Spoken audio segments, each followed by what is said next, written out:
Naxçıvan Muxtar Respublikasının sosial-iqtisadi inkişafına dair 2023-2027-ci illər üçün dövlət proqramına uyğun olaraq Muxtar Respublikada xroniki böyrək çatışmazlığından əziyyət çəkən insanlara göstərilən tibbi xidmətin vahid mərkəzdən və müasir səviyyədə təşkili məqsədi ilə Naxçıvan Muxtar Respublikası Hemodializ Mərkəzi yaradılıb.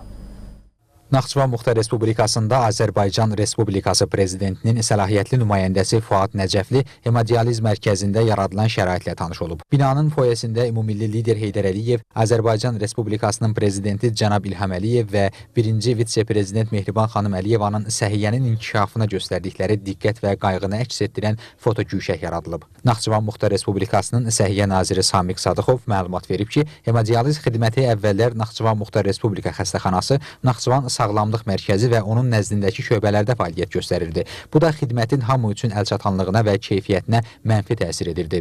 Yeni yaradılan mərkəz dializ müalicələrinin vahid mərkəzdən idarə olunmasını və xidmətin operativ təşkilinə imkan verir. Növbəti mərhələlərdə Muxtar Respublikanın digər bölgələrində də vahid mərkəzə tabe olan hemodializ mərkəzləri istifadəyə veriləcək. Yeni binada uşaq dializ otağı, 31 çarpayılıq müalicə zalı, intensiv terapiya şöbəsi, reanimasiya, həkim, dərman, laboratoriya və digər otaqlar fəaliyyət göstərir. Mərkəz xidmətin müasir standartlara uyğun təşkili məqsədi ilə 53 ən son texnologiyaya malik hemodializ aparatı, 68 EKG monitorlu, 3 mühərrikli, Wi-Fi və qulaqlıq girişli hemodializ kreslosu ilə təchiz edilib. Bundan başqa Şərur, Kəngərli, Culfa və Ordubad rayonlarında da müvafiq səhiyyə müəssisələrinə yeni alınan hemodializ cihazı və kresloları təhvil verilib. Qeyd olunub ki, Muxtar Respublikada 356 nəfər xroniki böyrək çatışmazlığından əziyyət çəkir. Onlardan 167-si dializ müalicəsi alır. Yaradılan şərait bütün pasiyentlərin xidmətlərdən vaxtında yararlanmasına imkan verir. Sonra səlahiyyətli nümayəndəyə təcili tibbi yardım xidmətinin yeni alınmış və modifikasiya olunmuş ambulansları barədə məlumat verilib. Bildirilib ki, 69 ambulans vasitəsilə Muxtar Respublika əhalisinə təcili tibbi yardım xidməti göstərilir.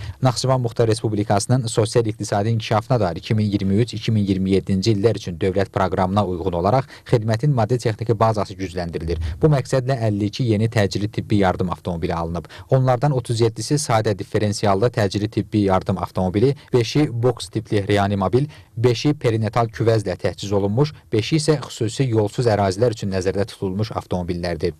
Yeni avtomobillerin alınması ilə yanaşı mövcud ambulanslarda xidmətin müasir tələblər səviyyəsində təşkili üçün modifikasiya işləri də aparılıb, avtomobillerin hər biri müasir tələblərə cavab verən 22 adda tibbi avadanlıq və vasitələrlə təchiz edilib. Növbəti mərhələdə daha funksional imkanlara malik, o cümlədən çətin relyefli ərazilərdən xəstələrin daşınması üçün xüsusi dronlarla təchiz edilmiş təcili tibbi yardım avtomobillərinin alınması nəzərdə tutulur. Həmçinin yeni quraşdırılan avadanlıqlardan səmərəli istifadə edilməsi və xidmətin keyfiyyətinin daha da yüksəldilməsi məqsədi ilə təcili tibbi yardım briqadaları müvafiq təlimlərə cəlb olunacaq. Fuad Nəcəfli daha sonra Naxçıvan Muxtar Respublika Xəstəxanasında şəhid ailələrinin və qazilərin sosial və psixoloji rifahının gücləndirilməsi, onların psixoloji reabilitasiyasına sistemli dəstək göstərilməsi məqsədi ilə yaradılmış Psixoloji Sağlamlıq Mərkəzi ilə tanış olub. Məlumat verilib ki, mərkəzdə fərdi, qrup və uşaq terapiyası olmaqla 3 otaq istifadəyə verilib. Naxçıvan Qaziləri İctimai Birliyinin sədri Təbriz Zeynalov yeni xidmət mərkəzini şəhid ailələrinə və qazilərə göstərilən